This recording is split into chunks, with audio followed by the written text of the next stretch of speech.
বিসমিল্লাহির রহমানির রহিম। সে আমাকে আসে গোসল করার জন্য ডাকে আজকে, তো গোসল করতে আসছিলাম পুকুর ঘাটে। এদিকে ক্যামেরাটা ধরতে হবে। সে আমার জন্য কি রেখেছে, এখানে লুঙ্গি রেখেছে বরাবরের মতো, সাবান, শ্যাম্পু এবং কিছু ফুল। আসলে যে মানুষটা আপনাকে ভালোবাসে সে আপনার জন্য আলাদা কিছু করবে, সবসময় এক্সক্লুসিভ কিছু আপনাকে দিবে, এটাই স্বাভাবিক। তো সে আমার জন্য ফুল রেখেছে, আমি অত্যন্ত হ্যাপি। ধন্যবাদ তাকে। আসলে আমরা প্রায় বিবাহিত জীবনে এক যুগের বেশি পার করেছি একই সাথে। তো এক যুগ পরে এসেও আমাদের ভালোবাসাটা নতুনের মতোই লাগে আমার কাছে, কারণ ও সবসময় আনকমন কোনো কিছু করে থাকে আমার জন্য।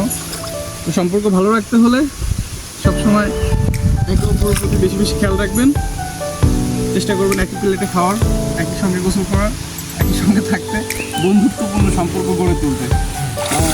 তাহলে দেখবেন যে সম্পর্কগুলো আসলে সুন্দর হয়ে গেছে।